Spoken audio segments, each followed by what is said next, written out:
ते कसं आहे की देव करो की सगळे लोकच आहे ना सक्सेसफुल हो, लोकांना सगळं काही भेटून जावं. कारण की मी असे काही लोकं, असे काही पोकेमॉन स्पेसीज बघितले आहेत, जे सकाळी उठतात आणि त्यांनी जीवनात काही उखाडलेलं नाही आहे आणि त्याच्या हार्डवर्कने पण त्यांना जे आहे स्ट्रगलने काही फळ दिलेले नाहीत.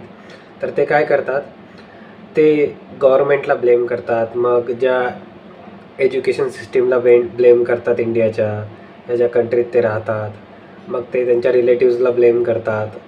मग त्याच्यानंतर त्यांच्या फ्रेंड सर्कलला, मग पॅरेंट्सला ब्लेम करतात की तुम्ही आम्हाला बरोबर गायडन्स नाही दिलं, या आम्हाला जे करायचं होतं ते अचीव नाही करू दिलं, या त्याच्यात आमच्या इंटरेस्टमध्ये आम्हाला करिअर नाही चेस करू दिलं.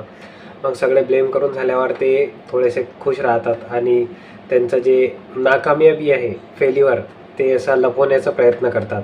मग त्यांच्या आजूबाजूला कोणीतरी असतोच, त्यांचा भाऊ बहीण वगैरे, मित्रमंडळ, रूममेट्स, जे पण काही आहे.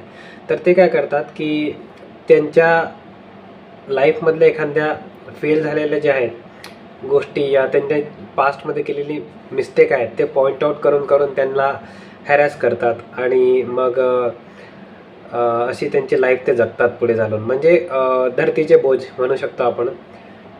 त्यांना त्यांच्या फेल्युअर जे आहे ते त्याच्यासाठी डिफेंड करायसाठी ते लोकांची लाईफ हॅरॅस करणं चालू करतात. आणि जेव्हा कोणी त्यांना समोर जाताना दिसते, या लाईफमध्ये काही ग्रो करताना दिसते, तेव्हा मागून काड्या करतात. असे आहेत, मी पाहिले आहेत. तुमच्या लाईफमध्ये नाही आहेत का असे झेंडू लोक? नाही असताना तर सांगा. बरं, जाऊ द्या.